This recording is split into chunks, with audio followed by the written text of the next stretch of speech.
District 8. I've been on the board for 6 years. My name is Jerry Watts. I represent District 5. I've been in the villages for 15 years, and I'm a short-termer. I've only been on here about 5 months. Good morning. My name is Tom Hoskin. I represent District 7. And in the time I've been in the villages, when you say that, people don't know. So the villages I represent would be Hadley, Hemingway, Duval, and Bonita. My name is Matt Friedland, District 9. I've been in the villages about 7 years and enjoying every bit of it. My name is Rick Rademacher. I represent District 10, living in the village of Lake Eaton. Was elected with the other 3 gentlemen here in October of last year. So, new.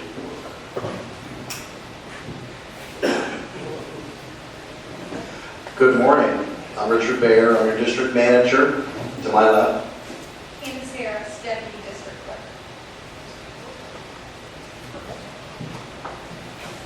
Okay, now we're going to get into our solid waste presentation.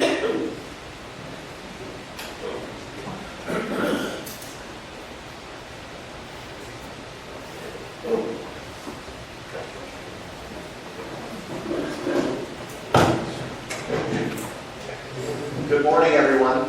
Glad to see we have such a good turnout. I wanted to ask our board members to move to the first row so they can also see the presentation and go through it with members of the public. This is the second in a series of interactive workshops. As your district manager, I'd like to introduce our team partners with Jacobs. In the back, we have Rock Rayford. Rock. We also have Bo Whitman, and we have Ken Coker. He is a Jacobs driver, so we have both management as well as line staff here to answer questions. From Jacobs, we also have a consultant team of John Wood and Josh. And Josh is also here, Josh Lawson, to assist. We will be having a number of district staff around the room. They have the red, orange, and also blue shirts. If you'd raise your hands. And then we have Brittany Wilson over there on the side. She's taping. They'll be here as we do the breakout sessions and also to answer your questions. I did want to introduce, we have many supervisors here from other district boards, the number of district boards. If you could just raise your hands and stand to be recognized, if you would. So I thank you for coming. This is a very important topic. This is a $10 million endeavor that the district government, all in, if you will, is involved with. And as a topic that is receiving national attention, I wanted to bring this forward insofar as our planning effort. In our first meeting on June 20th, we discussed the existing solid waste and recyclables program within the villages, provided an overview of solid waste and recycling, and those trends, as well as the difficulty in marketing recyclables due to policies, restrictions that other countries, specifically Asian countries, have placed on the import of our solid waste and also our recyclables. And lastly, we discussed the importance of developing a long-range dynamic solid waste management plan to strategize and manage anticipated waste as we move into the future over the next 20-year horizon. The district continues to implement environmentally friendly ways of doing business, such as replacing lighting with LEDs at our postal stations, replacing fleet vehicles with the right size of those vehicles, including hybrids, and of course, one of the main reasons we're here today to address our long-term solid waste management recycling needs. This is not a district plan, a Jacobs plan, or a resident plan, but it is a plan for all of us as we move into the future. Your participation is very important, and today you'll see a little different way that we're going to handle our intake and input of information from you, the residents, and our other attendees. First, we'll go over the purpose of today's meeting and the purpose of what a solid waste management plan is. Then we'll summarize the information given in our last meeting in June. And then after you receive that information, we'll proceed to collect information from you using an interactive method that Mr. Wood will describe in just a minute. Then we'll break out in breakout sessions, and we'll have a chance to, in 3 really focused areas, financial, solid waste operations, and environmental, that'll be expounded upon by Mr. Wood, to get your input and have a detailed discussion with our consultant staff and our district staff. Lastly, we'll then regroup and we'll reconfirm, or you'll be able to change what your preferences are based on what you've heard in the group meetings and also what you've learned through the presentation. Today's presentation is being recorded, as the last one was, and also the PowerPoint and the recording of this presentation will be on our district.org website. Our hope is that this information will be informative, present some innovative topics, and provide an interactive format for you to provide your environmental, sustainable, your financial, and also your long-term views with relation to the solid waste management and recycling. So sit back, relax, enjoy, and let's talk some trash. Good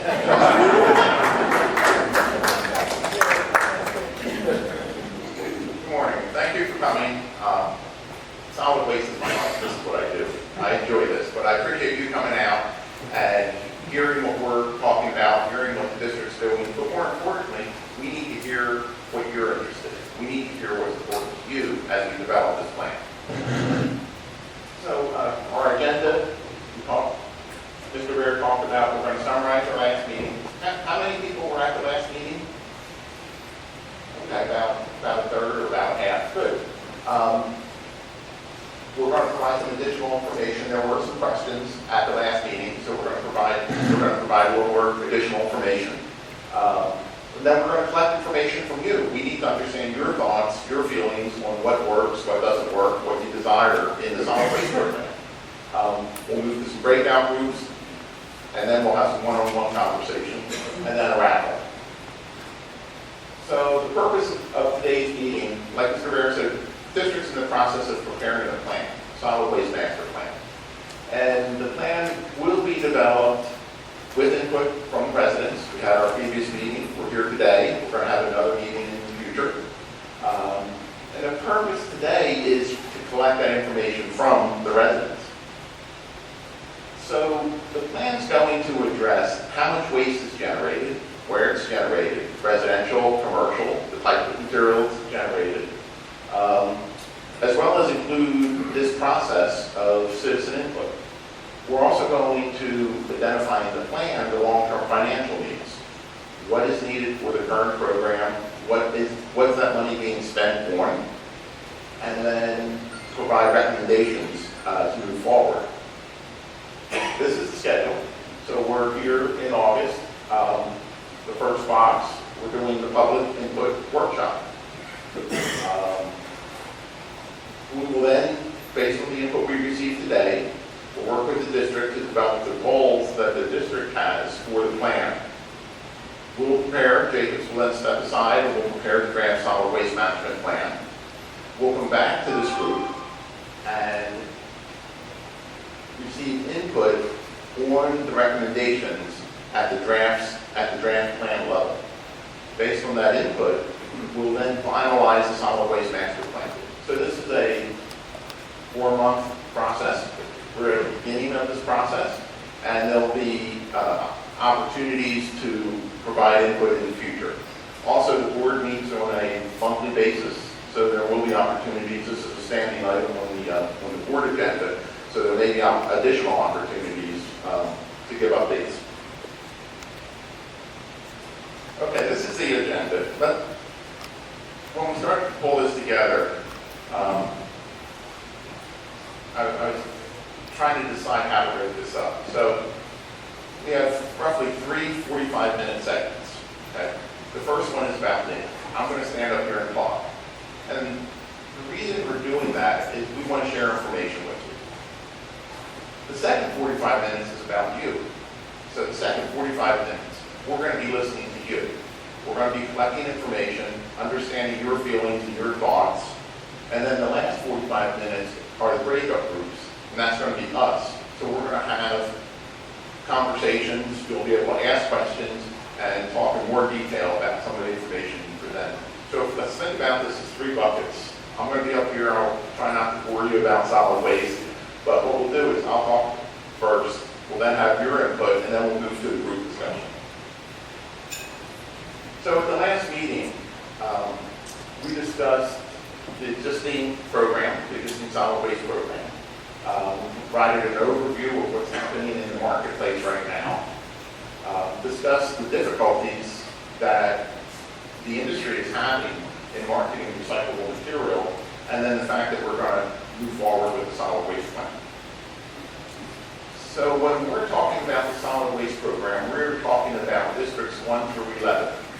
That's where the district collects solid waste. For residents that live outside of districts 1 through 11, those services are provided by a private waste company. So we're focused only on districts 1 through 11 at this point. So what happens to our solid waste? Trash is put out in black bags or white bags. Recyclables are placed in clear bags, and yard waste is placed either bundled or in paper bags. We have 3 different trucks that go through the neighborhood and pick up that material. All 3 trucks go to the same place. They go to a transfer station that's operated by Waste Management Inc. At the transfer station, the solid waste trucks load into tractor trailers, and the solid waste is taken to a landfill in Georgia. The recyclables are collected separately, and the majority of those are transported to Tampa, where they're taken to a recycling facility and processed. The yard waste is trucked to the Lake County Waste Energy Facility, where it is burned to create electricity. So that's what happens to the waste currently. How much do we recycle? The U.S. recycling rate is about 35%. In Florida, the recycling rate is about 54%. One of the reasons it's so high is the state of Florida has 12 waste energy plants. In the state of Florida, if you're burning your solid waste and if you're creating energy, you can account for a portion of that as recycling. So that's what helps contribute to the high recycling rate. Within the villages, the recycling rate is about 37%. So slightly above the national average. But it's a good program. It's a solid program, given the discrete community that we have here at the villages. We talked at the last meeting a little bit about how does villages compare to other jurisdictions within Florida, within Central Florida. This slide's a little bit small. I'll talk real quickly, but we do have a display board in the back, and this is going to be posted on the district's website. But the current fee in the villages is about $215 per year. And what you get is twice a week waste collection, once a week recycling services, once a week yard waste collection, and bulk waste or white goods pickup on an as-needed basis, on a call-in basis. If we compare that to the other jurisdictions throughout Florida, you'll see many jurisdictions only have once a week trash collection, whereas you have twice a week collection here. And the prices are similar to slightly higher. What I did find interesting was some of the ones that only have once a week collection had a similar price to what you have here in the district with twice a week collection. So when we did this little survey, what we found was the villages is comparable to other jurisdictions in Central Florida as it relates to the level of service as well as the cost for that service. What's happened with solid waste or net recycling has really been an international issue. About 2 years ago, China decided to They decided to establish policies that restrict the recyclables that are brought into China. We were sending recyclables there that had 20%, 30% contamination. So they would sort through the material, convert the aluminum, cardboard into new products, but then they were left with 30% trash. So China and other Asian countries have established policies that limit the amount of contamination. The contamination is about 0.5% is where the regulations are now for China, Malaysia, and some of the other Asian countries. So we went from sending the material that was 30% trash, now having to meet a 0.5%. And that's had a significant impact on the markets and on the cost of recycling. So what have we done as a nation, as an industry, what have we done? So when we take our recyclables, we take the bag to the recycling center and we process it, we've had to put more people on the line, we've had to put more equipment on the line, and we've had to slow down the operations. All of those have increased the cost of recycling. Some communities are changing or not recycling at all. I subscribe to an electronic news service, and I think the running tally is around 300 or 350 communities that have either stopped recycling or have significantly changed what they're doing. They're no longer accept materials such as glass because there's no value in it after you look at the cost of processing. And some are switching from single stream to a bin system. The Villages currently has a single stream system. Single stream is all of your recyclables go into one bag or go into one bin. It's convenient for us to put all recyclables in, but what winds up happening is you have higher contamination. You put your newspaper in, and then somebody puts a bottle in that has liquid in it. You put food waste, you put a pizza box in that has grease on it, and then that contaminates the paper. There's a lot of breakage that occurs with glass. So what we're finding to improve quality is some communities are going back to a multi-bin system or a multi-bag system for recyclables. And again, some communities have been forced to landfill their recyclables. For a couple of years, for a couple of months, Pasco was basically landfilling the majority of their recyclable material because they could not market their recyclables. What impact does this have on the Villages? The past fee for solid waste and yard waste and recyclables all was the same, $28.35 per ton.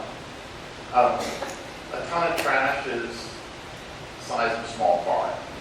Okay, so that's a ton of trash. So $28.35 we would pay to get rid of that. What's happened is the contract has expired and the district is working with Waste Management, Inc., the vendor, and we're going to see that $28.35 increase significantly because of the difficulty in marketing the material.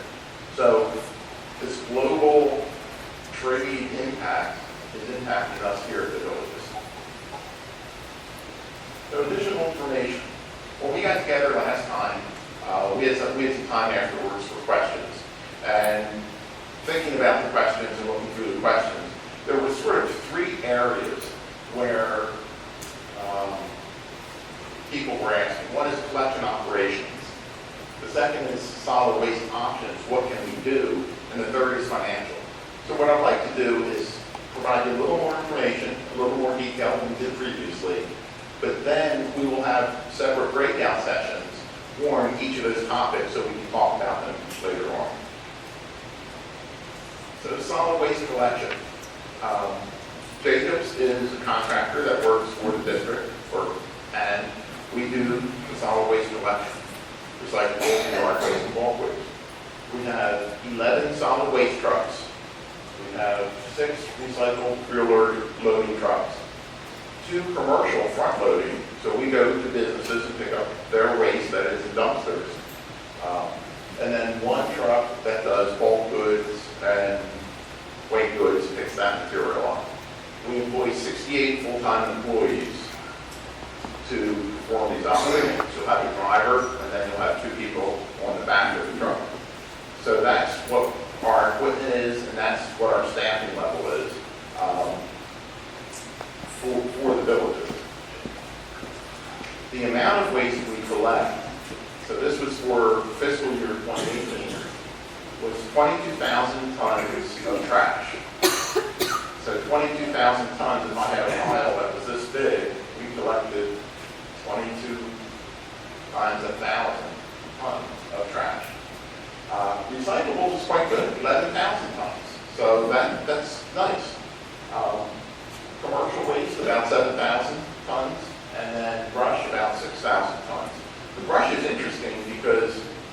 pile here isn't going to weigh a ton. A ton of yard waste is going to take up half of the stage.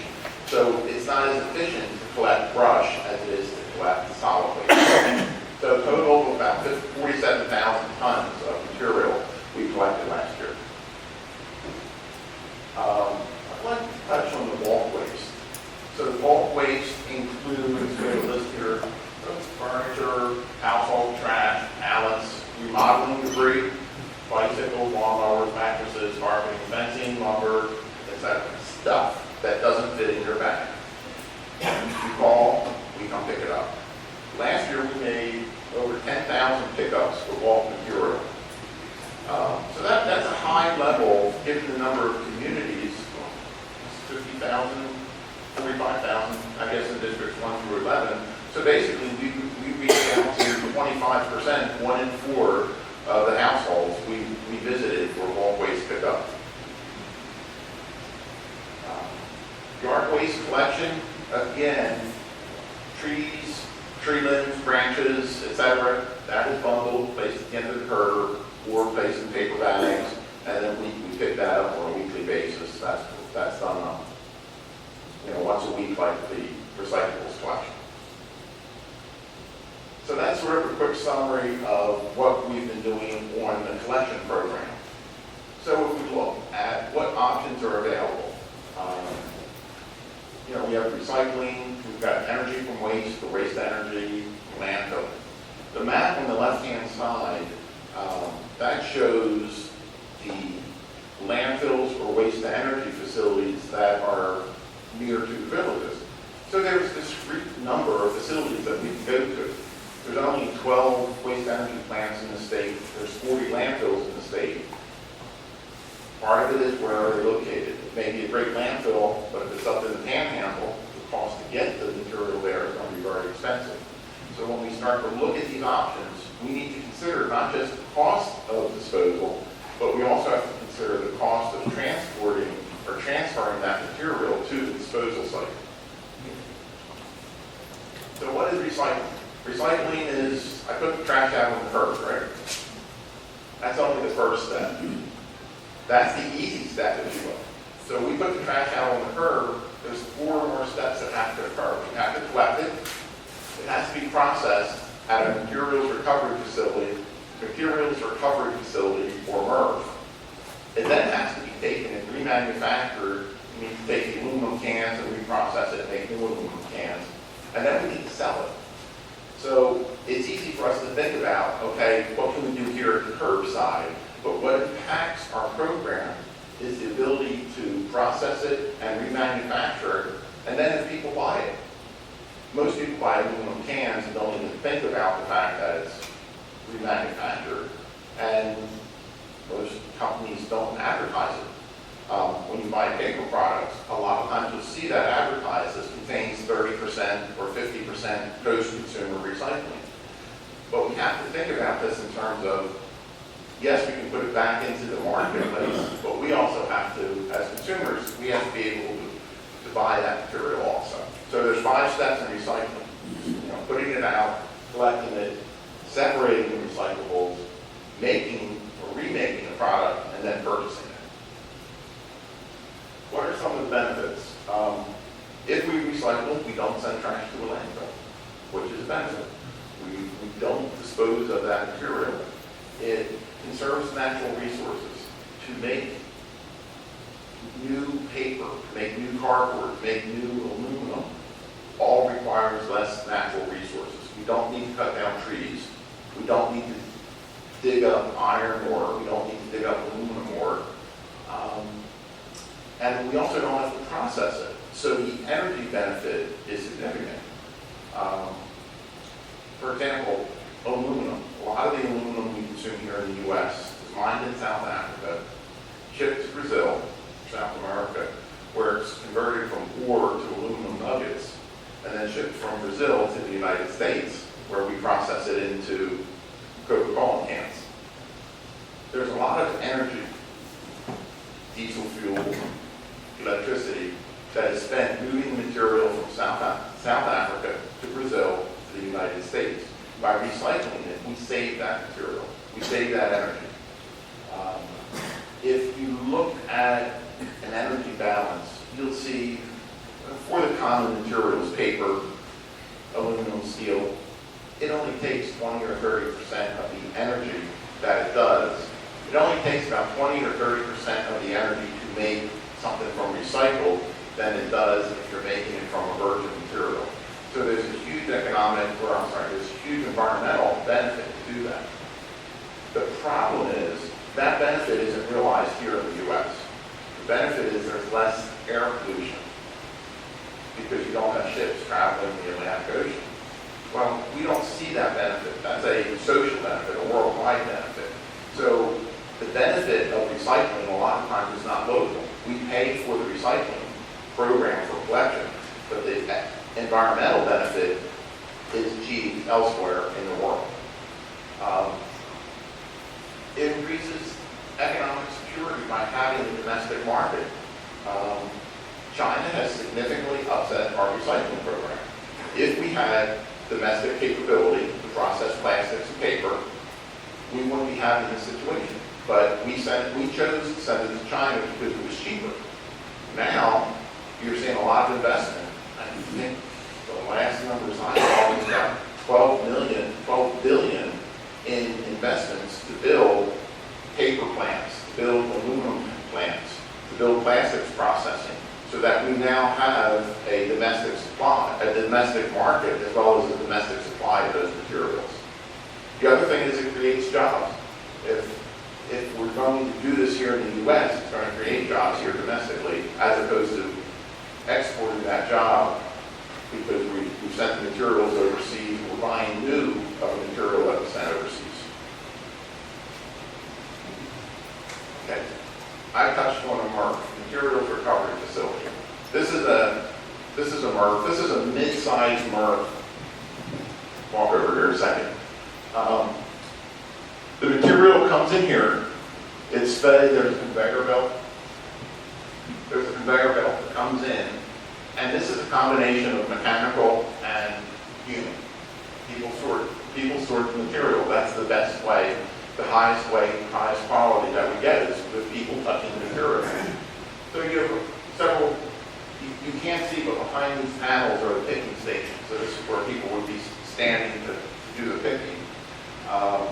These are shaker screens that are going to be separating the material by size. And you'll see the conveyor belts are sending this facility actually goes back much deeper. So if I've got my mixed recyclables, I've separated out paper, say. Somebody else has to separate that into clean paper, cardboard, or junk paper, trash paper, mixed paper. So you may have the mechanical process doing the rough sort, but then people sort and do the process after that.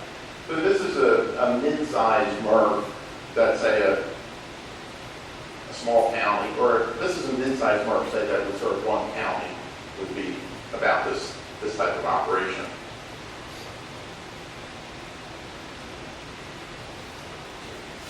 The key point that I want to touch on is the amount of contamination.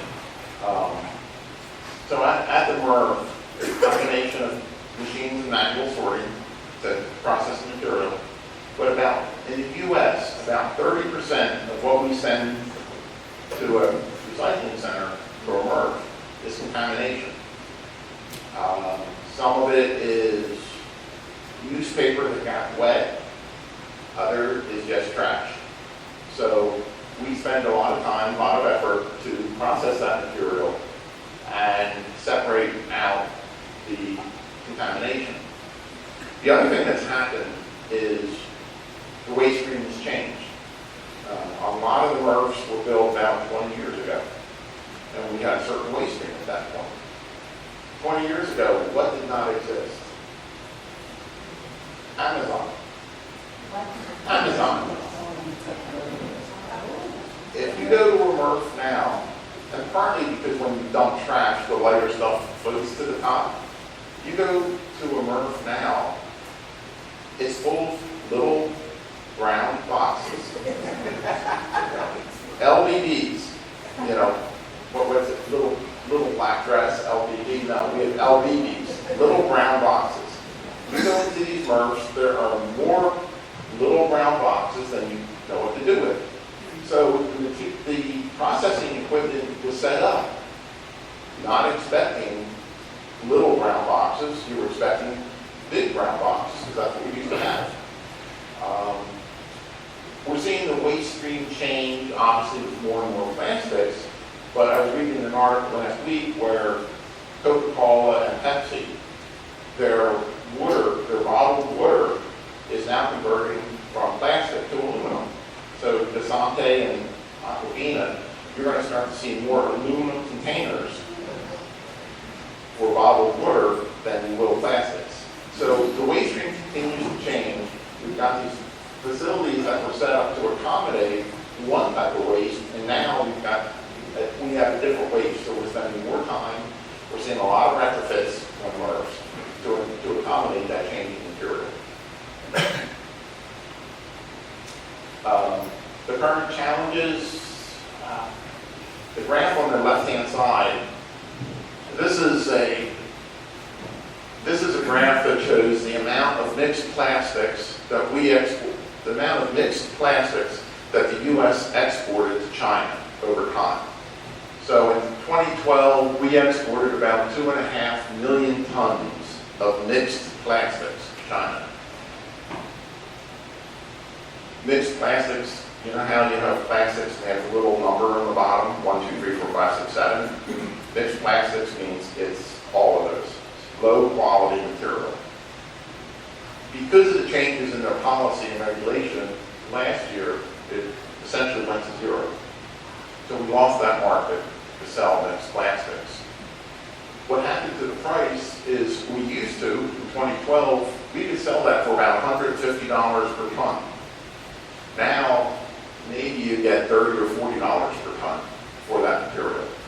So that has been the impact that's occurred because China has changed their policy, stopped accepting this material, and the price is plummeted. So what we're seeing, the main point here is that's impacted because we're spending more money to process it, and B, we can't sell it. That's been impacting the costs of recycling. Okay, energy from waste, the waste energy facility. This is a picture of the facility in West Palm Beach, Florida. It was just constructed, began operations in 2016. It is a 3,000 ton a day facility. Think back, I think the villages generates about 100 tons a day. So this can handle 3,000 tons a day. West Palm Beach has 2 facilities like this. It costs $675 million to construct. So to build a waste energy facility is a substantial investment. Now, Palm Beach County has, it's the population of Palm Beach County, 7 million maybe? No, several million. 3. I think it's about 3 million, yeah. 3 million versus 100,000 or so here in the district. We've got a different amount of waste stream. But there are 12 operating facilities. In general, the cost to operate these are higher than landfilling, but the main advantage is it reduces the need for landfills because you burn the material. So this is a flow diagram of a waste energy facility. We as the residents generate waste up there in box 1, take it to the waste energy facility. It's dumped into a pit. This pit holds enough waste for several days, usually about 3 or 4 days. That way you have capacity. We don't collect trash on Sunday. On Saturdays, maybe we collect half the amount of trash normally. So you need to have some surge capacity. So collect the waste, crane picks it up and puts it into the boiler where it's burned. Well, as it's burned, it generates ash. So the ash drops down here, comes over.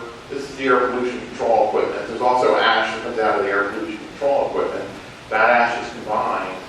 Most waste energy facilities then take that ash and run it past a magnet and collect metals. So they recover metals, and then the residual goes to a landfill.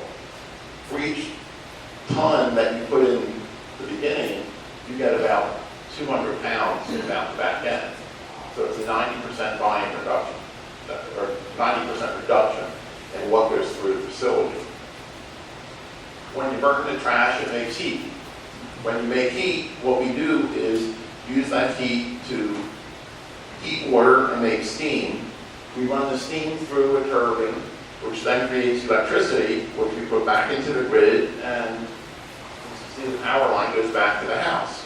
So this is when people start to talk about renewable energy, and as solid waste renewable energy, it is in the terms of we continue to produce solid waste, we're not consuming a raw material directly, and we're producing electricity back to the households. So some of the benefits, we generate power. In a lot of cases, it's renewable energy. We reduce the amount of greenhouse gases. Greenhouse gases are produced at a landfill when trash decomposes. Trash goes into a landfill and it decomposes. The carbon, the paper, that material, when it decomposes, it produces two primary gases. One is carbon dioxide and the other is methane. Carbon dioxide is what we exhale when we breathe, but methane is a combustible gas. If we send the material to a waste and energy facility as opposed to a landfill, we don't generate that methane.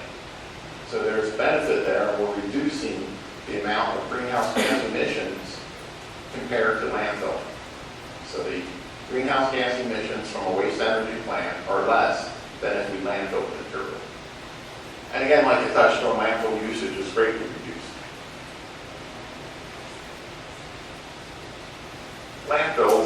Landfills are the most common form of trash disposal in the U.S. There's about 40 landfills in the state of Florida, and they're generally the lowest cost alternative. They're usually cheaper. Currently, they're cheaper than recycling because of the difficulty marketing recyclables. We can recover gas, and we make electricity from it. Again, we take the methane, which is combustible gas, and we burn it, make steam, convert that to electricity. So there is a benefit from deriving or collecting the gas from the landfill. So this is a cross-section of a landfill. I promise I won't be a professor and go through every piece of this, but we do have a display. We'll have a display board during the breakout sessions. But the important thing is, at the bottom of the landfill is a series of clay liners and plastic liners. So that collects the liquid that goes through the landfill. That prevents the liquid that goes through the landfill from escaping. We then put pipes in, and we collect, it's called leachate. It's the water that leaches through the waste. We then collect that leachate above the liners, bring it out of the landfill, and then we treat that. We can treat it basically it's treatment at a conventional wastewater treatment plant. So we can clean that up and remove the contaminants from the leachate. The gas is collected. So these are, this big dark green is the mass of waste. We put wells. We go into the waste and we drill wells down into the trash, and then we collect the landfill gas. Once we collect the landfill gas, we can burn that and create electricity from the gas that's generated. There's also a series of wells around the landfill. We put them both up gradient above the landfill and below the landfill, depending on which way the water is flowing. And we test the water to make sure it's not contaminated from the landfill. We also test for landfill gas, we check for methane, to make sure methane isn't escaping from the landfill. So this is a diagram of a conventional solid waste landfill. Once it's filled, we'll go back in, cover the top of it. Again, we'll put a liner on top of the trash. That way liquid doesn't go in. That way rainfall doesn't percolate. And then usually we grass it, vegetation, etc. Okay, next we'd like to talk about the financial aspects. This is one of the questions. This diagram shows what makes up the household assessment. About 55% of the assessment is spent on collecting trash. So this pays for those trucks that we talked about and the 68 staff that collect trash. That's where that money goes. So that's about half of the waste stream, or I'm sorry, about half of the assessment is used to pay for collection. We then spend about 8% on paying for waste disposal. So this is pay to get rid of the solid waste, the bulk waste, and the yard trash. Recyclables, we pay about 3%, so only about 3% of the total household fee is spent on recycling, processing of recyclables. So when we talk about, well, gee, that's difficult and the cost may increase, it only represents a small fraction of the total cost. About 29% goes to pay for bonds that were used to finance the solid waste system. So 29% for bonds, and I'll touch on that as we go. I see some questions here. I'll touch on that about what those bonds were for and when they were issued. And then about 5% is cost for the district for administering this program. The monthly fee has been $17.90 per month since 2012 when the current program was set up. That fee had not increased since 2012. So I did a quick look at what would happen if I looked at inflation since 2012. If it was adjusted for consumer price index, it would have gone up to almost $20, $19.88. So the village has been lucky in that the rate hasn't been increased, but as a result, other service, the cost of services has gone up. So this table, we'll have a printout of this, we have a poster of this, we can talk about this in our breakout sessions. This compares the cost by waste stream over the last 5 years. So in 2015, we spent $10.64 to collect trash, dispose of trash, pay off the bonds associated with that, and the district's costs. So these costs include all of those that were in that pie chart. So we spend about $11 for trash per household, about $3 for yard waste, about $5.50 for recycling. So the total cost in FY 2019's budget is $19.59. The actual assessment has only been $17.90. So what's been happening over the last several years is the assessment is not fully covering the cost of the solid waste program. It's been running, 64 cents per month, 73, 14, 88, and then this year $1.69. It's been underfunding the cost of that program.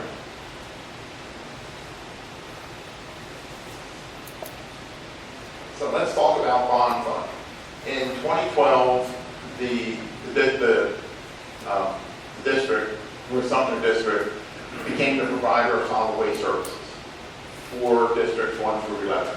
They did that by purchasing Sumter Sanitation. In order to do that purchase, there were bonds issued in the amount of $54.6 million.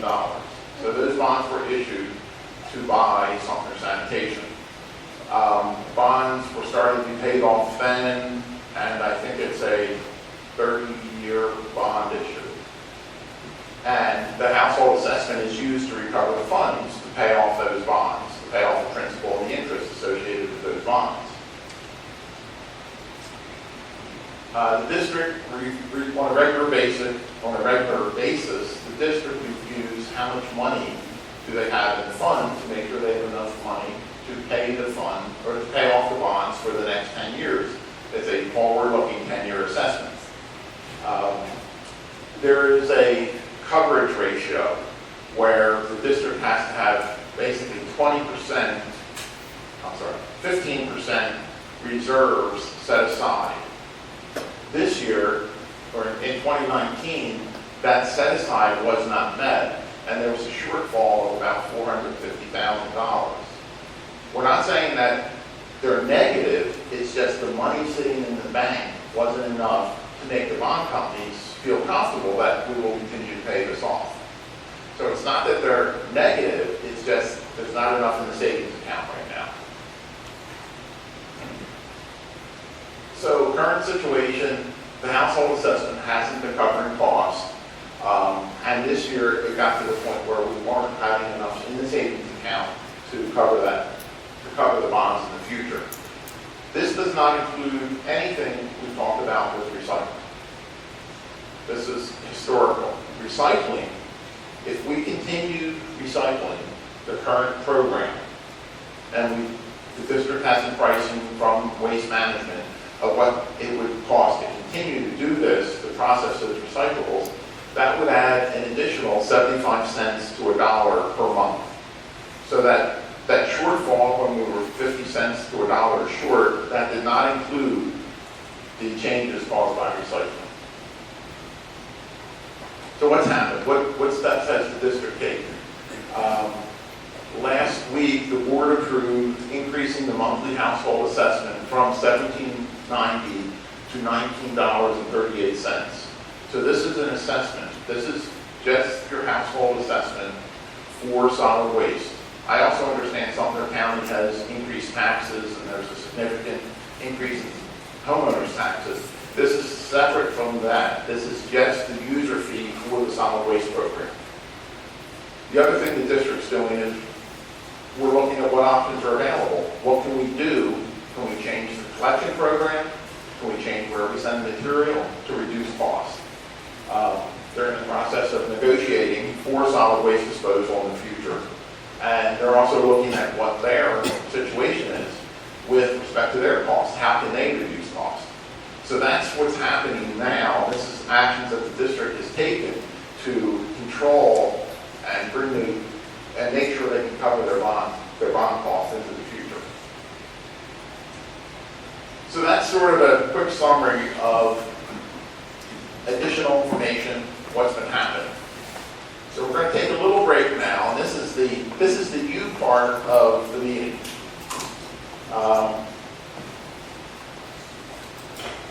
The idea here, and so we're on schedule, spend about 45 minutes talking about what's happening. Now we're going to spend about 45 minutes collecting some information from you. We're going to use electronic clippers.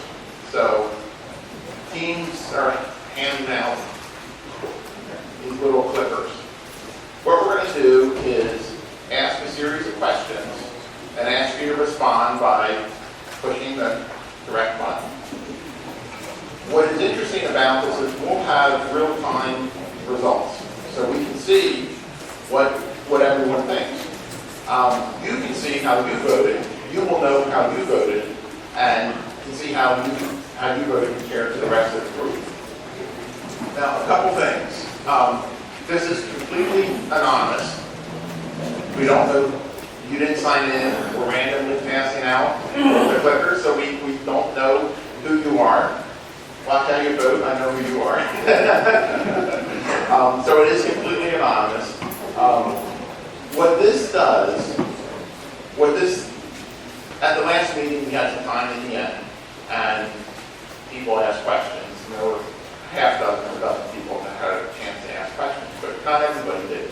Not everyone is comfortable walking up front and asking questions. This ensures that everyone has the opportunity to provide our input. One person, one vote concept. So we'll work through a series of about 30 questions, and it's, your preferences. What do you think about X? Does everyone have a clipper? Good. Technically, this is called a keypad, or I think the manufacturer calls it a personal voting device. I call it a clicker. Okay. These are widely used. They're used in situations like this. my kids are both in college, and each semester they have 2 or 3 of these, one for each class. In that situation, it's not anonymous because you're assigned a number, and that's how they take quizzes. So they show up at class, and the professor says, "Oh, pop quiz today, get out your clicker." That's how they do it. They also use it informally, so the professor will say, "Okay, you know, you've got 200 or 300 people in a conference room or lecture hall. Did you guys get this today, yes or no?" So they'll use it that way. So we're a little bit ahead of schedule. So I want everyone, I told my kids I was doing this, and my son's comment was, "Make sure you ask the right questions." Okay, what do you mean? Well, you know, you get questions that these professors ask, and they ask 2 questions. You know, do you like chocolate milk and steak? Well, yes or no? Well, okay. So I said, good, okay. So after I made up my questions, I sent it to my son, and I said, "These are good questions." "Oh, okay, so some of these work." I said, "Okay, thanks." And it was good, because I got feedback from somebody who wasn't familiar with it. I said something to my daughter, and my daughter said, "Oh, interesting." Well, when my daughter says interesting, that's not good. It doesn't mean she's interested. She's like, "Really, Dad? You're going to stand up in front of a room with clickers? Really, Dad?" So I'm going to ask, since we're ahead of schedule, I'm going to ask everybody to do me a favor. It's going to take a couple minutes. Take out your phone if you have it. Take a selfie of you with a clicker. Okay? And I want you to send it to your kids and grandkids. Okay? So take a minute, do that. I'm going to take my phone because I'm going to send a picture to my daughter. But take a minute and do that. If you have a camera, take your selfie, and we'll get started in a minute here.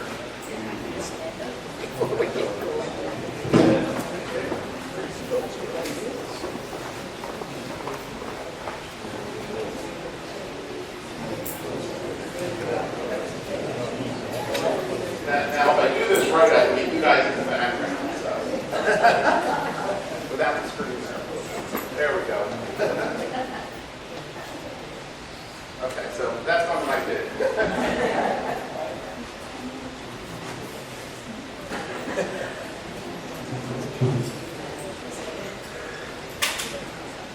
Everybody good?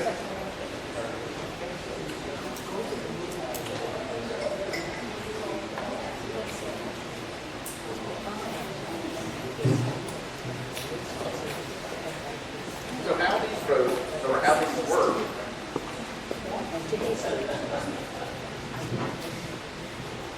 how these work is I'm going to ask you a question, and you're going to push the button that corresponds to the answer. If you change your mind, you just push another button. So if you say, push 1, and then no, I want to change it to 2, you just push 2, and the software will automatically update. There's a send button. You don't have to worry about pushing send. Okay. When you push the button, there's a little dot here in the upper left. That will flicker green. So when you see the green light, that means your vote has been counted. So we're going to practice. First question. Now, these numbers down here are going to count the votes as it happens. So people are voting. So the question is, do you see anyone sitting near you who does not have a clicker? Do you see anyone that doesn't have a clicker? So you push your button, I got a green, and we're voting. Okay.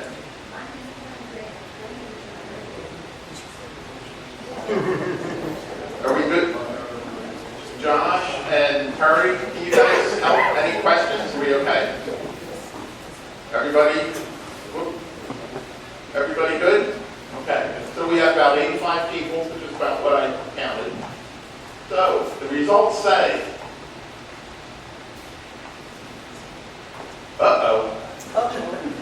6% of us. So Everyone's sitting around me. Josh, okay. So this shows that 94%, Everybody says, no, everyone has a clicker, except for, is there somebody here without a clicker, or are we all reporting on Josh? It's impossible, get a clicker. You can't get good help these days. The next question. Okay, so that was a yes-no question. So as we go through here, you're going to see yes-no questions. Richard, stop voting.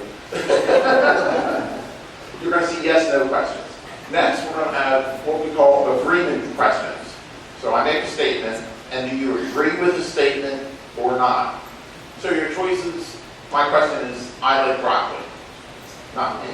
Do you like broccoli?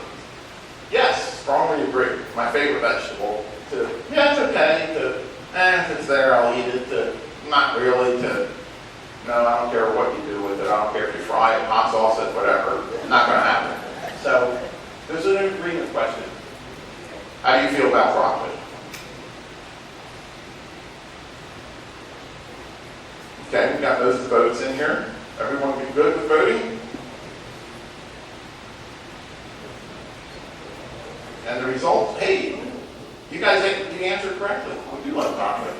So about half the people, yeah, we like broccoli. And there's 7% down here that it doesn't matter. It doesn't matter how you do it. It's not going to happen. Okay, so that's a agreement, disagreement question. This is multiple choice. Now, you get one choice here. We're not asking you to put these in ranked order, but at the villages, what's your favorite activity? So of these 5 choices, what's your favorite activity? Now, there were a couple that I didn't include. I didn't include skateboarding. I didn't include rock climbing. We tried to just pick. So we're going to have several situations like this where I give you options where you say, well, my favorite activity isn't on the list. And that's fine. What we're asking is, based on the list, what is your favorite activity? Okay, we've got a couple people coming in here. So, anyone, now this is the interesting part.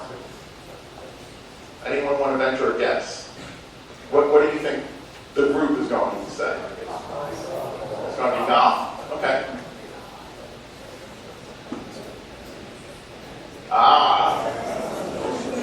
This is why we do this. Because if I just listened to him, I would have said, okay, everyone's favorite activity is golf. But it's just one vote. This is why we do this with everybody. So, most favored are social events. Now that's a broad category. Wow, golf is third. That's tough. But that's why we're doing this, is because this gives us the ability to get everybody's input and not just one or two people that I happen to talk to. Okay. So you guys are doing great. This is working perfectly. Now come to hard questions. Okay? So these are the test questions. What we're doing is, I should have explained this. When you're pushing the button, there's a receiver connected to my computer. It records the information. And we can go back afterwards and look at it. So we're recording all this information as we go to understand what are your preferences, what are your thoughts. So now let's get to work. We're going to start with some demographics.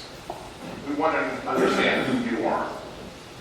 So we've got 3 or 4 questions that relate to who you are. Again, we're not finding out who you specifically are. We're not taking names, addresses, but it's more what your characteristics are. So how long have you lived in the villages? Less than a year, 1 to 3 years, 4 to 6 years, or greater than 6 years. So everyone has a chance to vote. Okay, we good? Everyone voted? I'm hearing 6. I'm hearing 2. Okay. Wow. So more than half the people here have lived in villages more than 6 years. Good. Next question. Are the villages your permanent residence?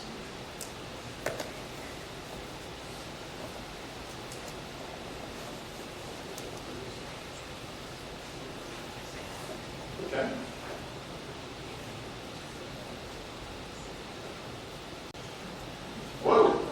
almost everybody. This time of the year, you're right. Yes, it's summer. Yeah. I'm from Pennsylvania, why am I here, right? Okay. Where do you live? We're trying to understand, where do you live geographically? Now, item 4, if you're south of 44 or in Lady Lake, you're not in the districts where we're providing the collection services. So where do you live relative to these three? That should be 44, yes. Number 1, 2, 3, 4.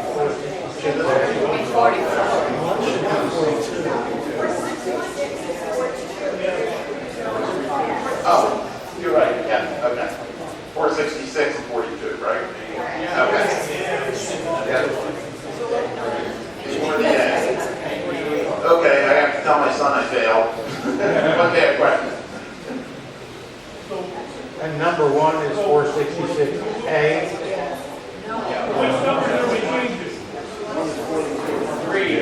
Number 3 should be 466 and 42.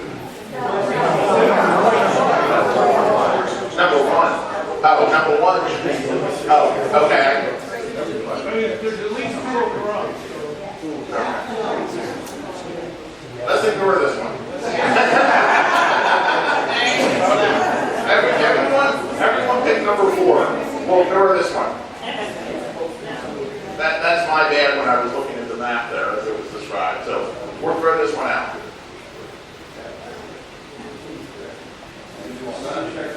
No, he didn't. Honestly, he didn't, because I did this at the last minute. Somebody said, hey, let's try to do some geography. So throw it out. Okay. We'll ignore that. Okay. Have you, or did you, attend the previous workshop, the June 20th workshop? This is a yes or no question.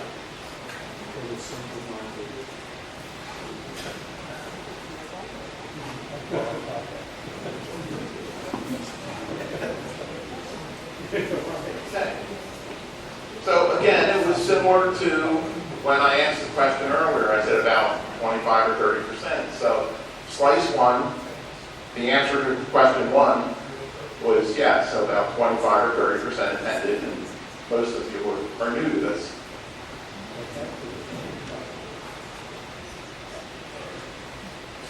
Okay, now let's start to talk about the program. So solid waste, and in this case, I mean garbage. How satisfied are you with the current solid waste, so that your garbage collection, not recycling, not yard waste, so the trash that you put out? How happy are you? Strongly agree with that? Strongly disagree? Jacob, staff, you can't vote on this one?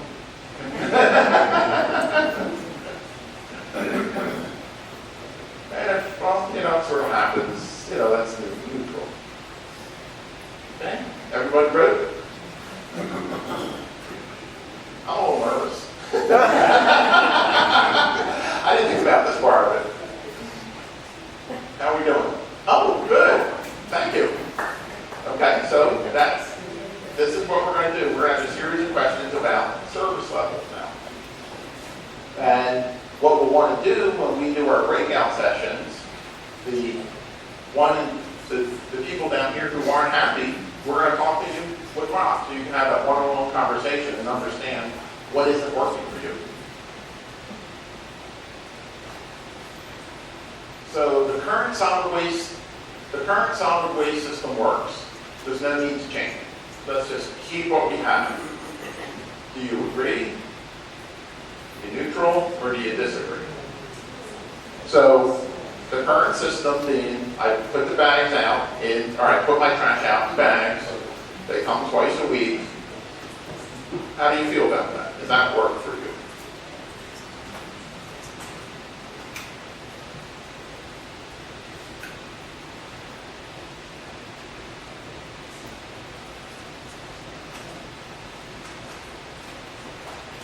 Okay. So most people agree, yeah, it's working. Okay, good feedback. Okay, here's a choice. So remember I said, well, multiple choices. So the choice here is, what improvements to the solid waste collection program do you think we should make? First is nothing, keep it the same. Second is provide more frequent collection, twice a week. Provide less frequent collection, once a week. Change the operating hours. Or provide more education around holiday schedules and what can be placed in bags, etc. So what suggestions do you have for us about the waste collection program?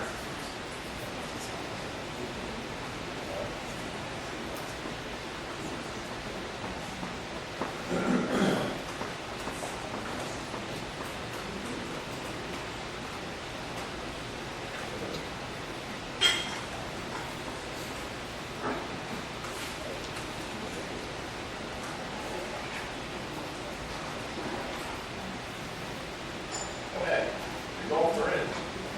Okay. Keep it like it is. Keep it like it is, but I see number 3 and number 5. So you've got some people who are considering less frequent collection, and then you've got people who want more education.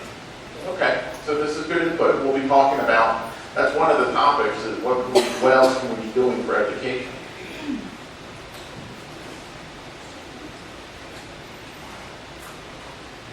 Okay, now we're going to talk about the bulk waste system. So, like I said, we made about 10,000 stops last year collecting bulk waste, about a quarter of the residents. So, how frequently do you use the bulk waste system? You never use it, maybe once a year, a couple times a year, monthly. Bulk waste being the couches and things like that. Couches, white goods, furniture, lawn furniture, stuff that doesn't fit in the bag. Yeah. Well, if you didn't know it was available, you'd never use it, but that's a good point. Okay. So this gets back to education. It's not knowing that the bulk waste program is available.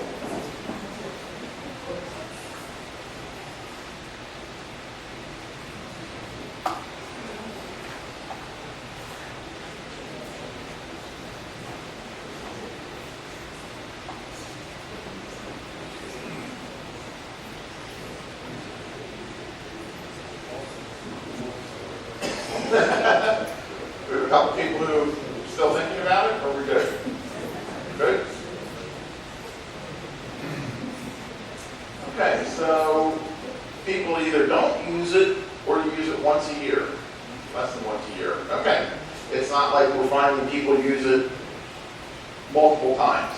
And that's not really what that program's set up for. It's set up for the move in, move out time.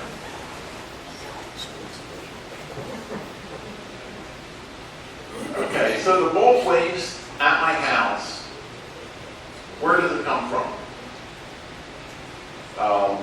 Replacement furniture and appliances, contractors doing work, outdoor furniture and grills, packing material, trash from moving out. Now, if you've never used the program, don't vote. Okay? So we'll see a much lower count here because you're not voting. So this is only if you use the program.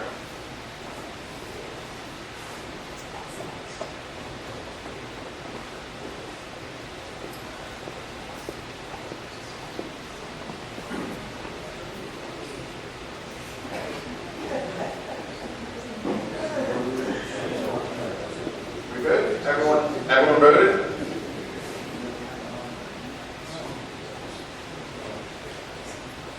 Okay, so the majority is replacing furniture and appliances. Okay. Which, after talking to our collection crews, that's what they were telling me, that's what they mostly are picking up. Now, this question relates to the bulk waste program. Do you believe there should be an additional fee, $5 to $20, for the bulk waste pickup? Most jurisdictions have a bulk waste fee. Some charge a flat fee, $5, doesn't matter. Other charge based on what you put out, if I'm going to put out a refrigerator or a couch, I may pay $20. If I'm going to put out a busted up chair, that may only be a couple dollars. So do you think there should be a fee, an additional fee for the bulk waste system? And again, if you don't use the program, you can always be neutral. You can go, no opinion. You know, I don't use it, it doesn't matter. But, yeah, that's for the, whoever's being picked up. Correct. Calling for it, they're the one who pays the fee, not That's you. correct. They would pay the fee, so if you put out something, you would pay, when you called in, you would have to pay $5 or whatever. If you don't call, you never pay. So this would strictly be a pay for the service.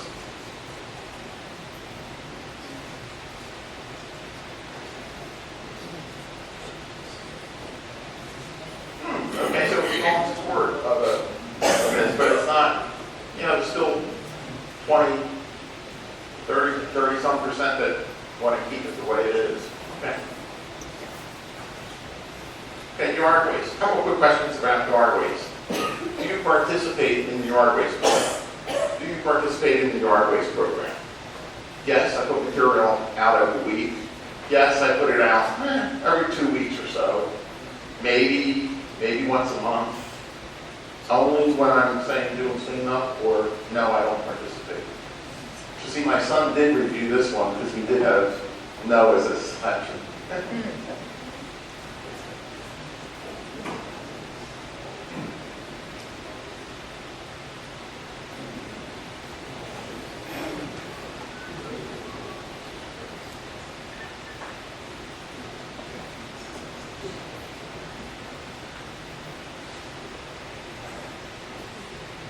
Okay, so the majority is occasionally, maybe, okay, Ms. Bradford covered up the rest of the sentence. So that about half the people put it out once a month, which is, okay, that's good.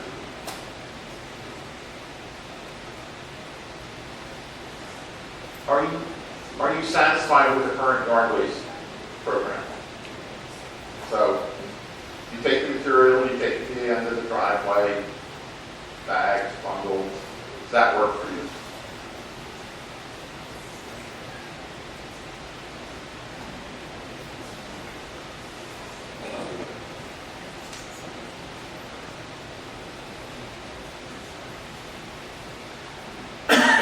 Yes, so most 60% and 26% agree.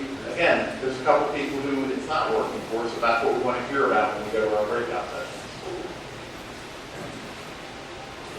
Where does your yard waste come from? I'm trying to understand, what is it? Is it landscaping and tree trimming, stuff that you do, palm fronds that you pick up? Or is it grass clipping? Some people are doing grass clipping. Is it material from landscapers, or do you not participate?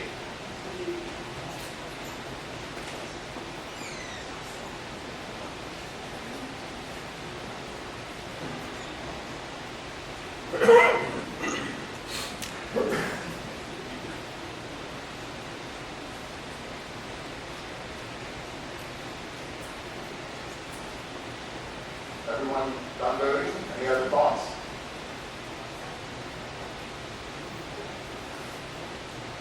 Okay, so it's landscaping, tree trimming, scarving that I do, and very few people in the other categories.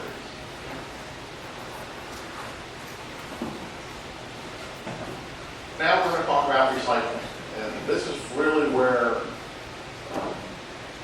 I'm interested to see what's happening, where you think we're going. So this is back to the agreement disagreement question. How satisfied are you with the current recycling program? Generally, are you happy with how it works? Do you agree, disagree, or neutral?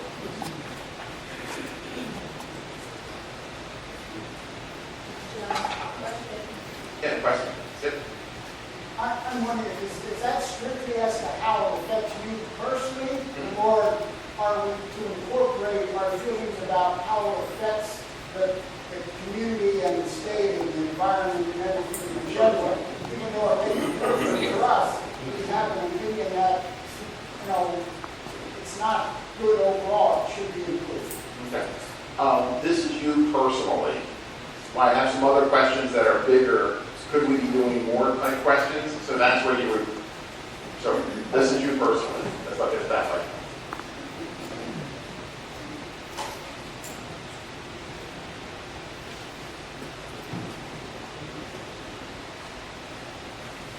And so again, similar to solid waste, but I see some more people have some ideas that maybe we can do something a little bit different. This is one of the ones that I'm interested in specifically, is how often do you participate? So you put your material out every week, you put it out every 2 weeks when you have a lot, maybe once a month, or you don't participate. And the reason I'm interested in this is it's easy for people to do surveys and say, well, yeah, we talked to the drivers and they picked up half the houses.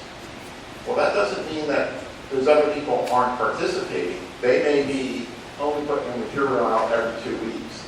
So this is why I want to get the information from you as opposed to what the drivers tell us.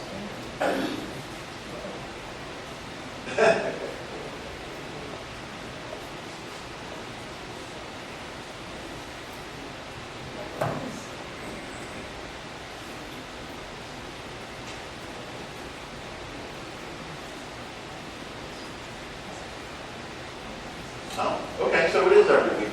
Okay. Good. Part of that may be with, because of the bag system that we use here. If you have a bin system, I think you'd find more people leave the bin in the garage and accumulate it. Okay. This is not a trick question. Do you know what goes in the recycling bin? Or do you think you know what goes in the recycling bin?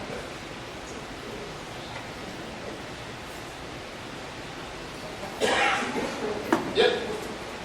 That's a loaded question. I know what I put in my recycling bin. Is it what's supposed to be in? Which way are we going? Right. Well, you know. Because I've got questions about what's supposed to be recycled and what isn't. Well, then I would answer that no, because you don't know what is supposed to be in there. Okay. So if you want to change your vote, you can change your vote. Oh, I So, haven't voted yet. so the question is, absolutely, I know exactly what materials go in there or not. South of 44 should abstain. Excuse me? Residents south of 44 should abstain. No, you can vote too, because you've got a different program, but, They don't recycle. oh, they don't recycle. Right, okay. Yeah, so abstain, that's right. I forgot.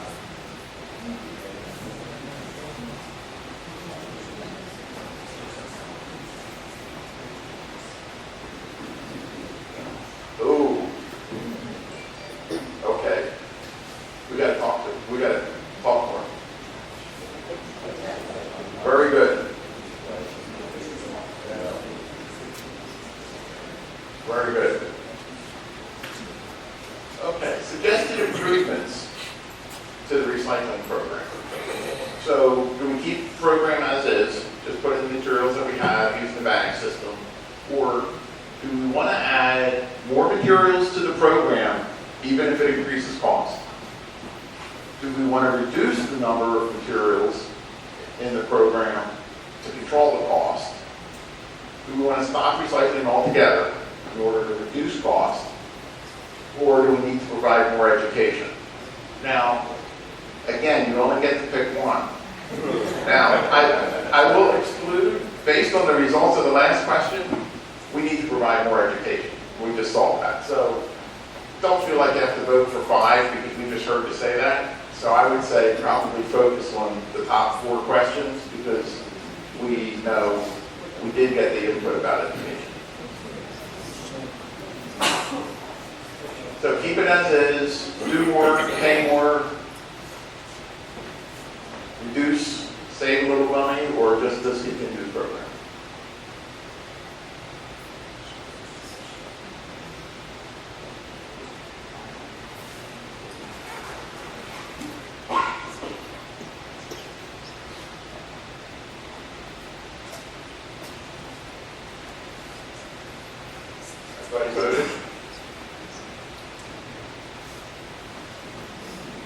Okay, keep it as is, reduce, but not discontinue. Okay. So pretty even distribution from across 1, 2, and 3. I believe there should be a separate fee for the recycling program.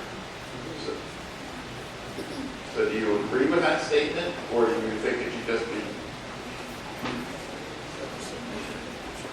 It would be a separate fee from the household fee.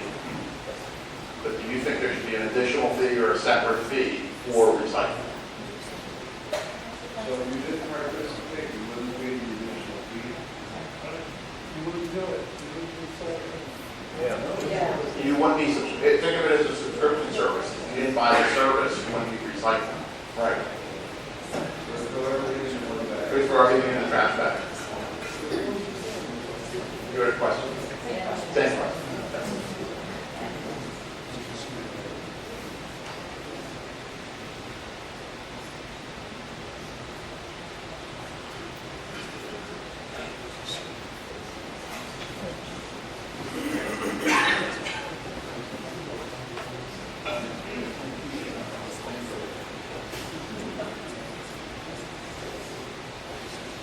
Anybody else, any more time?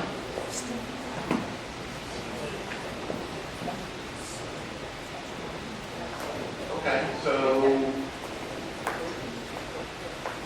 people disagree that there should be a separate fee. Okay.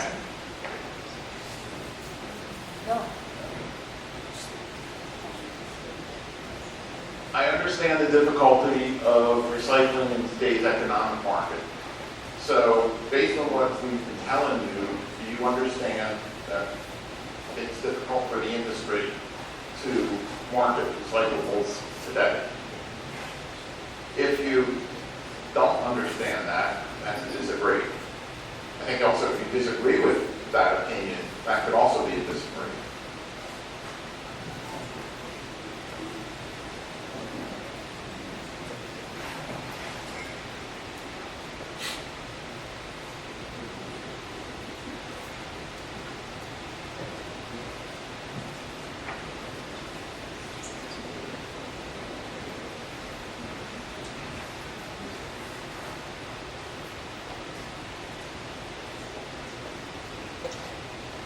Okay, so people do understand the difficulty we're having in the industry. Okay?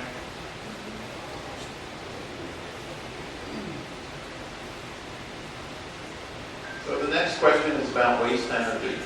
Do you think waste energy has similar benefits to recycling? How do you feel about that statement?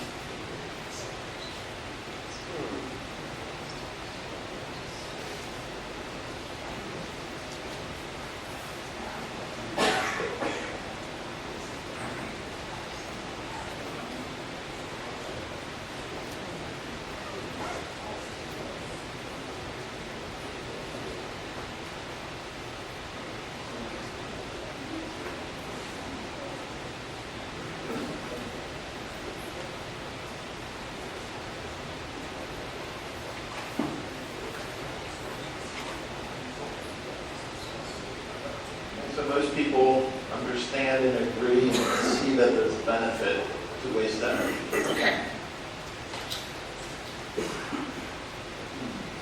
Compared to other jurisdictions, based on what we've told you, or what you know that friends and family are paying, or what you used to pay before you moved here even, do you think that the annual cost of waste and recycling is comparable to other jurisdictions? Do you agree with that statement or disagree with that statement?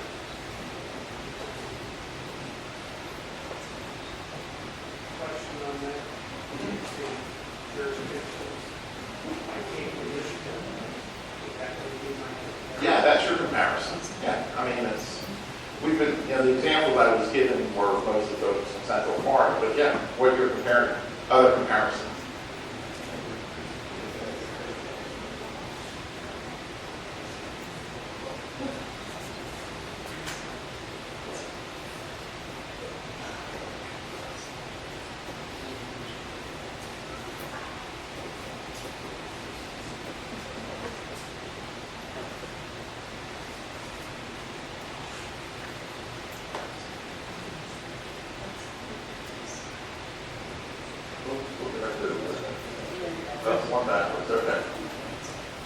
Okay. Okay, so those results are mostly on the agreement side. Okay, now this is sort of the questions about recycling and what can we be doing or should we be doing. So the first question is, I believe the villages should do all we can to maximize recycling regardless of the cost. So this would be to expand the materials that you recycle, change the program, include as much as you can regardless of the cost. Do you strongly agree? Well, maybe, or do you completely disagree? When you say the villages, are you talking about the residents or are you talking about the villages? I'm talking about the residents are the villages, so, but yes, the residents.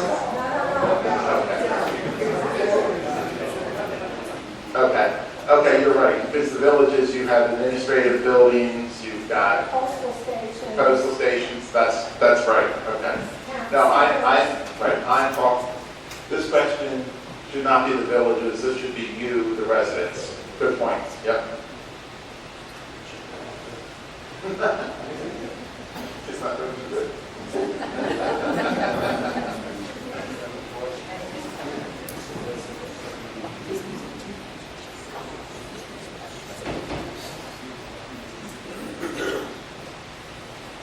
Okay.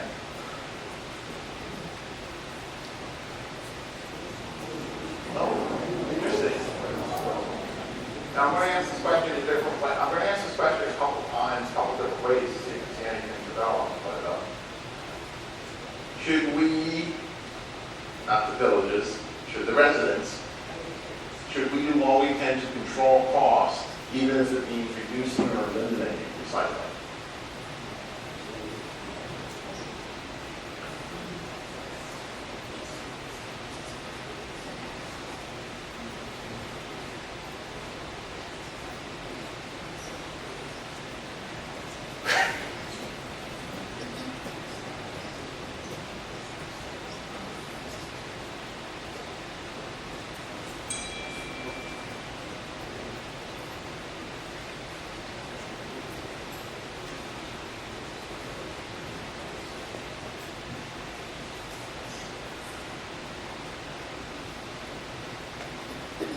Everybody voted?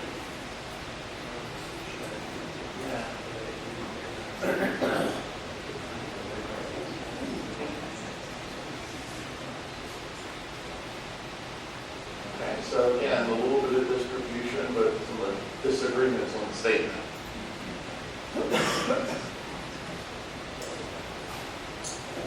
Okay, we were talking earlier about cost. So are you willing to pay slightly more, less than $2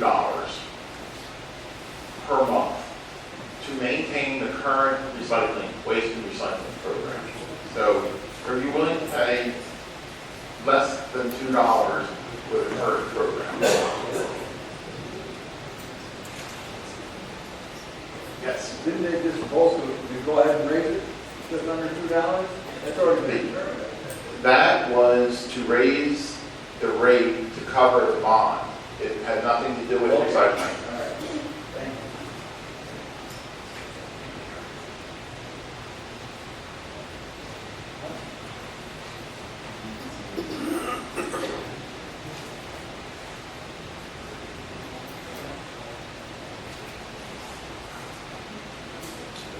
Okay, so people are more on the agreement side of the less than $2.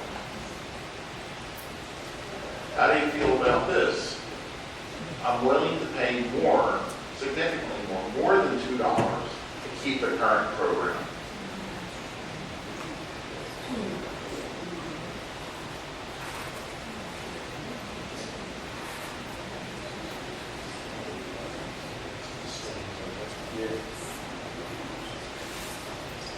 So what we're trying to do is sort of bracket that cost difference.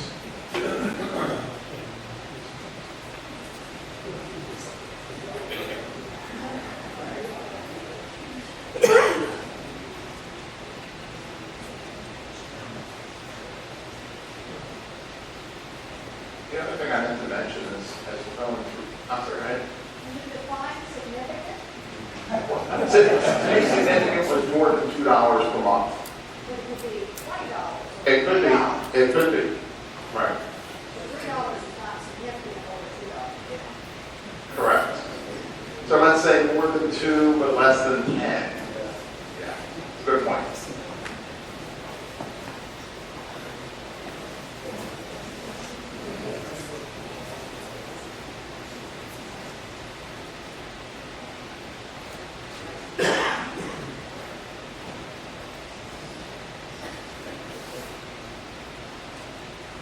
Okay, and again, a pretty wide distribution. Okay, let's talk about education, because I think I know how this is going to go.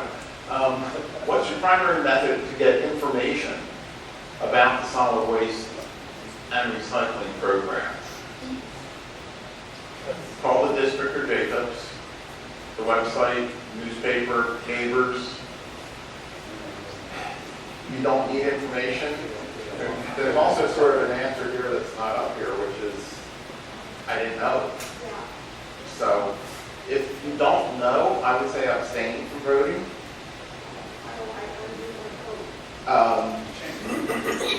No, she wants to abstain. Can you tell me what number you are? Turn over the back of your... No, that's special people. 44. Okay, hang on.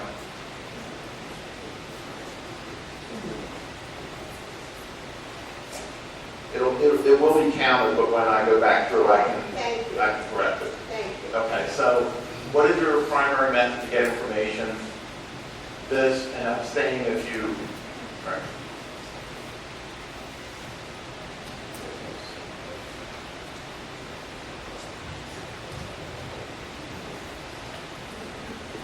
Okay, so website, newspaper, people don't rely on neighbors, but they also don't call either.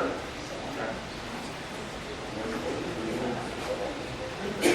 In the future, so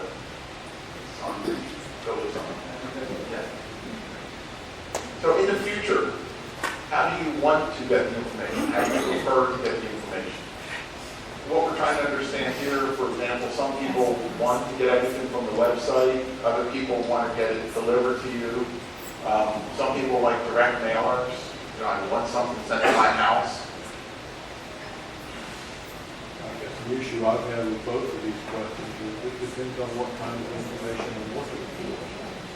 If I want to know, are you picking up Christmas Day, I can get that out of the newspaper. If I'm going to go specific to what do I put in my recycle bag, I'm going to go to your website.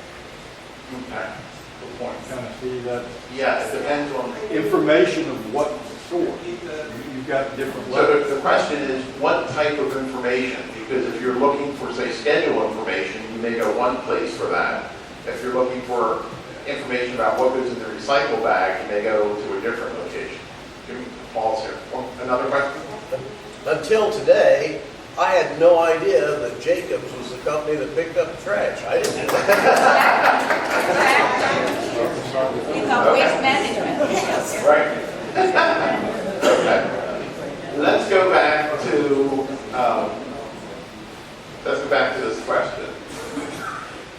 So, in the future, how would you prefer to receive information about solid waste and recycling?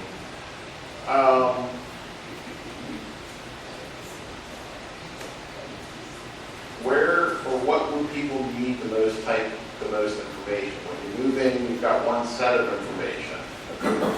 When you're a long-time resident, it's probably more scheduled. Okay, let's think about this as, schedule, things that are changing, if we do change materials, and use that as the criteria for the information. Is the website the district website or Jacob's website? The district website. By direct mailers, you also include email pushes from the mail? Yeah, direct mail. No, I would say email pushes, put that under website. Yeah, it's electronic, yeah.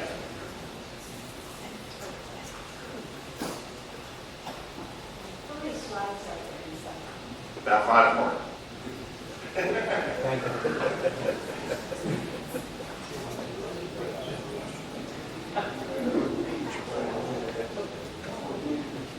What doesn't work for you?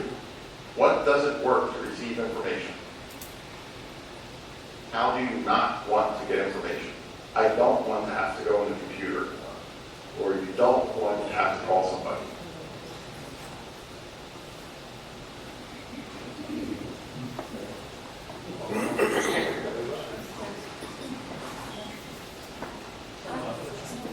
That's a multiple. Yeah, there probably are multiple, but sort of what's your unfavorite method?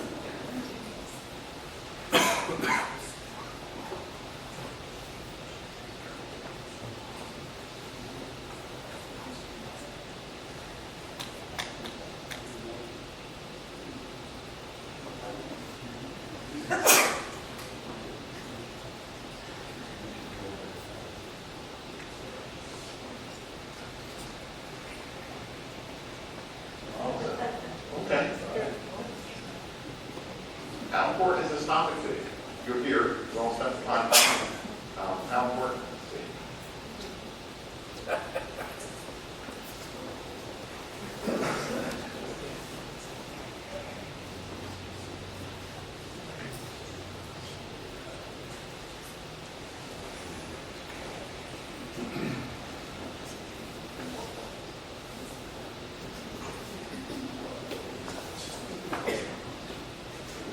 Okay, it's important.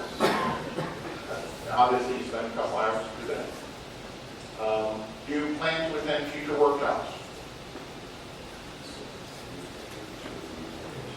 Committee members have to. Yes.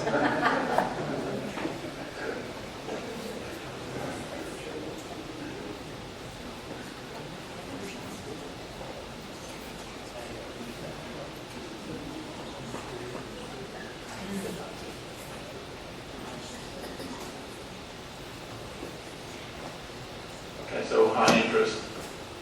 Okay, thank you. This was a lot, but this was a lot of information that we collected that we would not be able to collect otherwise. So we're going to do 2 more things here. We're going to go to breakout sessions. So take your clickers and keep them, because after the breakout sessions, I've got 10 questions for you. Okay, so put them right here next to we're going to have 3 breakout groups. Josh and I will be up front here. We'll talk about solid waste, so if you want to talk about solid waste. And finance director, she will be in the back corner. So questions about the financial aspects. And then the collections team, Rock, Bo, Kevin, are in the other right-hand side. I would say maybe if the first couple rows could come up here and, sort of split up just to balance us out. But we got about 45 minutes, and take your time and rotate.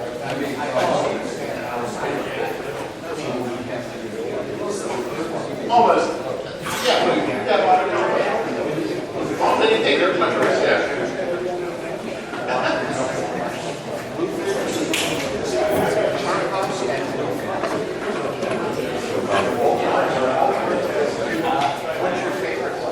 Okay, what we want to do now is, I want to go back to maybe a dozen questions that we went through before, because we asked, we talked a little bit, or I talked a lot. You push some buttons, and then we'll talk over here.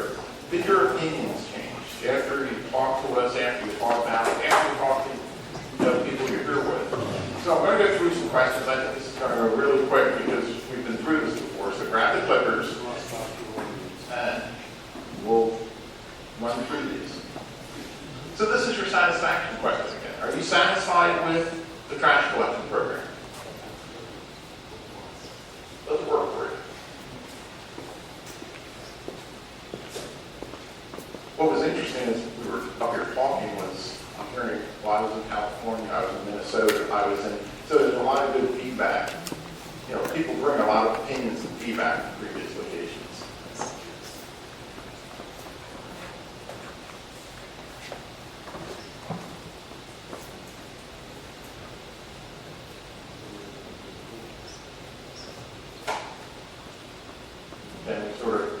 there are about 50 people.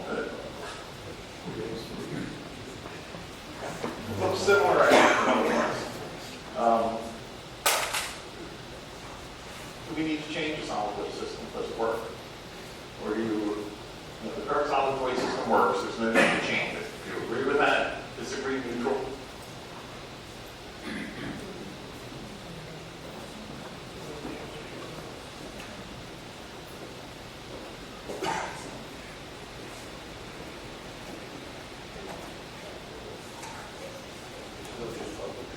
Just try to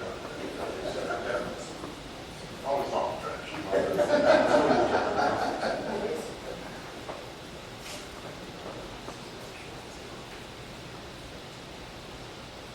And it was interesting because when we were up at this point, we were getting a lot of discussions about what we do with recycling. But, suggested improvements. Do we want to make any changes to the solid waste program? Keep it as is, provide more or less collection, change the operating hours. And yes, number 5. Everyone can push number 5 now. Yes.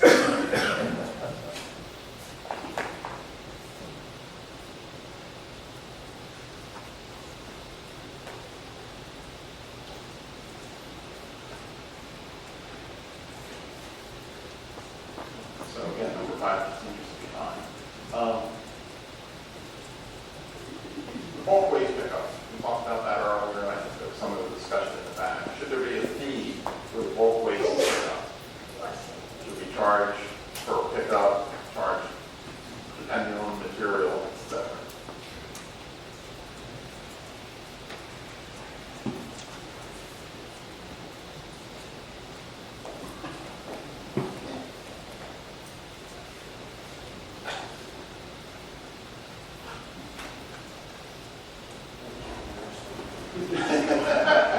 That's the problem. That's the problem. You have some of these pay as you throw programs or pay as you use programs. People either intentionally or unintentionally team up with their neighbors.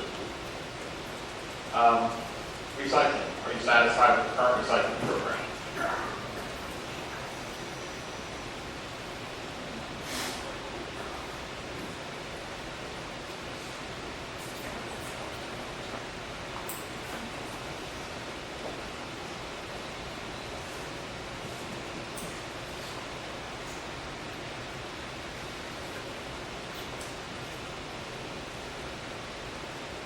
So again, this is interesting.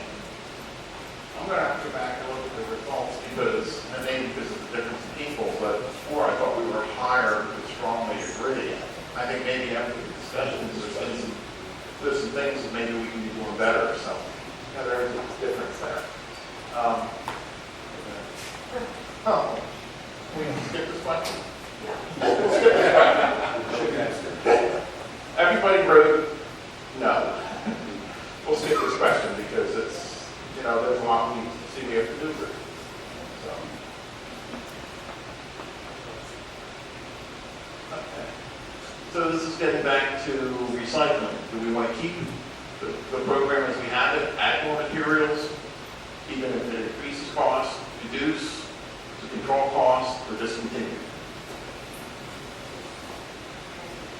I know we had a lot of discussion over here about glass. Glass is material right now, but it's great from a weight standpoint, but glass is the most expensive material to recycle by weight, just because of its slow acting.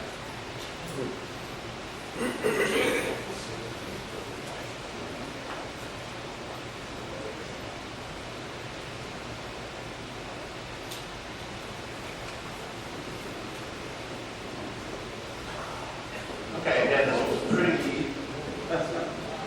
We did an even distribution last time. Should there be a separate fee for participating in the recycling program?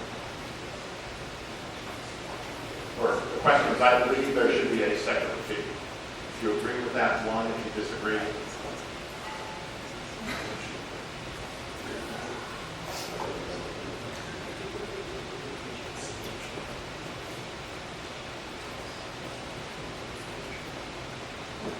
that's changed a little bit.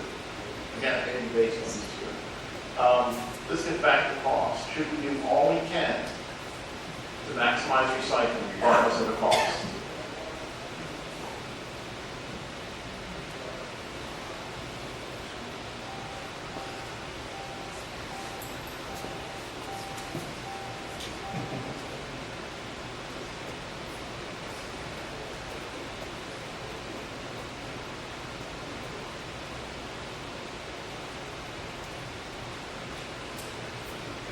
Okay.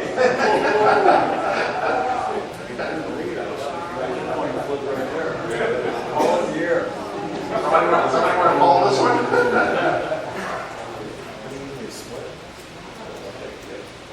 Yeah.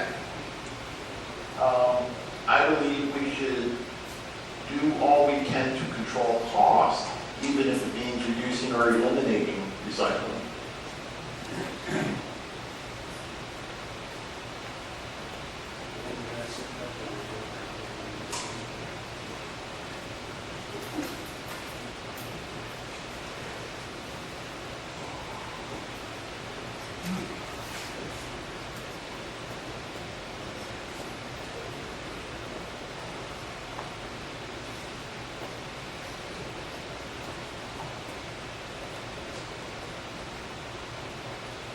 Okay, again, here's the previous question. I'm willing to pay slightly more, this is my $2 question, less than $2. Were you willing to pay less than $2 to keep what we have?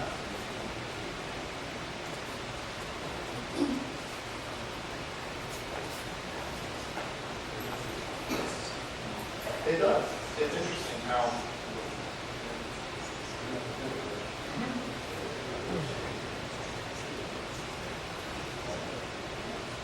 and now this is more than $2. Are you willing to pay more than $2 per month to maintain what we currently have?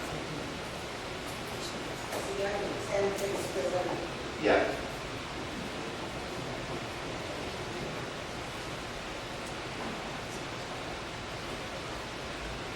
Yeah, I have recorded a couple of clicker numbers with some people. Next time I do this, I'm going to want your help with questions.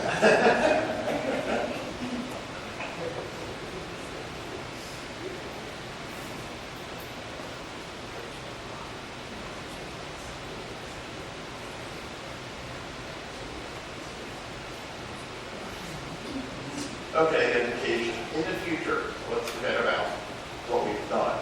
In the future, what method do we want? And I think in the discussion period, I was hearing a lot of things that aren't up here.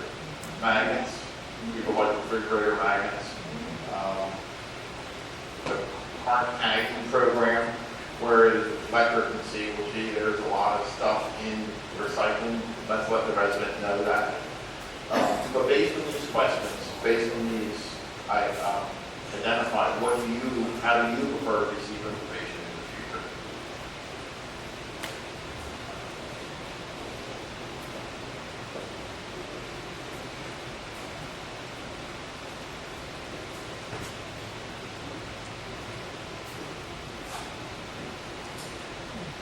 Interesting. That changed a little bit. Okay. Mr. Mayor, if you can come up and close this. Before we talk about where we're going, I would like to thank everyone here. I mean, you've given 3 hours of your morning, and I appreciate it. The ability to get this information is going to be beneficial to us if we work with the district. So I really do thank you for taking the time and effort to play our little game here. I think it works well because I wouldn't have this ability to have long conversations. It may not be perfect. My questions may not be perfect, but I think we're better off today than we were 3 hours ago, understanding what the needs and desires are. So thank you for your time and effort.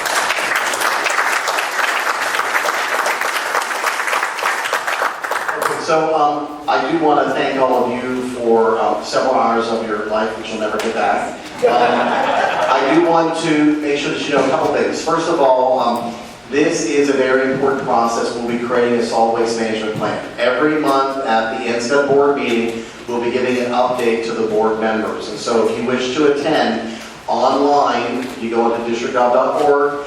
You go to the drop down where it says My Committees, My District, you drop that down. NSCA is the third from the top, so it's right there on that listing. So you can find out that schedule and please attend.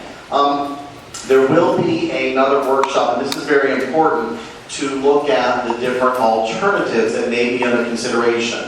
Any plan that you see could have a number of alternatives. It may be part solid waste disposal methodology option, part recycling, part some other public education, and a combination thereof. So we're looking at all of the options. It is very important and timely that we do this right now because we actually have a really sort of a perfect storm out there with that global, national, and market kind of circumstances that are affecting Central Florida. I also would ask you, which one is it? This one, gentlemen? I also would ask you to please take a look at our website. If, in fact, you go on to the NSCA website in solid waste, you take a look at the listings there insofar as types and recyclables, and you have some suggestions, please email them into the district. You can email them in through incident reporting. You can email them into a staff member, myself, or another staff member. We would like to get your suggestions. Just because you can't be at these meetings doesn't mean that you can't remain engaged. And as was stated before, this meeting is being taped as well as the PowerPoint will be online, and the one previously was online. I'd like to now ask the board members to come up, if you will, make some closing comments, and then we'll conclude the meeting.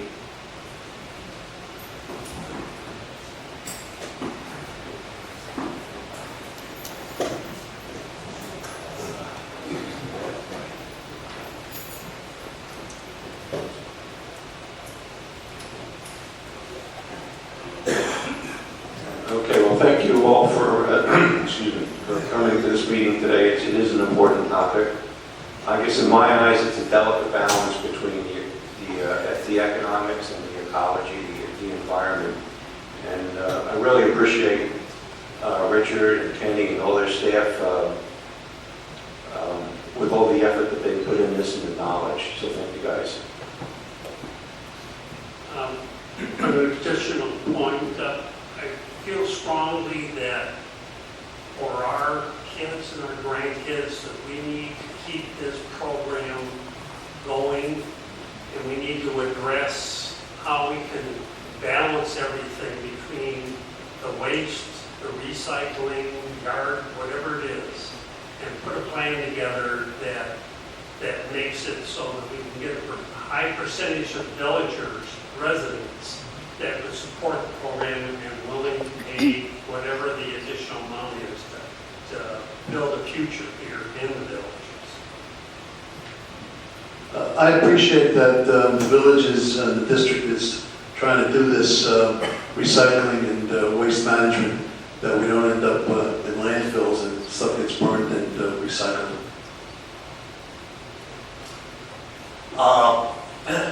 I would be remiss if I didn't mention an easy way to save paper. I mean, we're talking about waste here and saving paper and save the district some money. Gee, you know, we can do this e-billing. Who knows about e-billing? Okay, a few of you do. Okay, it's now available for your monthly sewer, trash, amenity bill. By signing up with e-billing, the district no longer sends you a monthly statement, paper statement, and all the information pertaining to your monthly bill will be emailed to the editor. But do you realize, I've gotten it from staff, less than 15% of the residents use the e-billing. Less than 15%, and it costs us over $9,000 a month to send out paper. So please talk to your friends and neighbors to suggest that they get on the e-billing system. Easy to do. Again, it's just you go out to district government. It says sign up for e-billing. You just need to know your email address, your name and street address, and your account number. Sign up for it. Also, probably most of you know that you can go to utility bill inquiry on that same front page of the district website, and and get all your information about your previous statements and bills and that. So please talk to your neighbors, save paper, and save the district some money by doing that. Thank you very much for coming.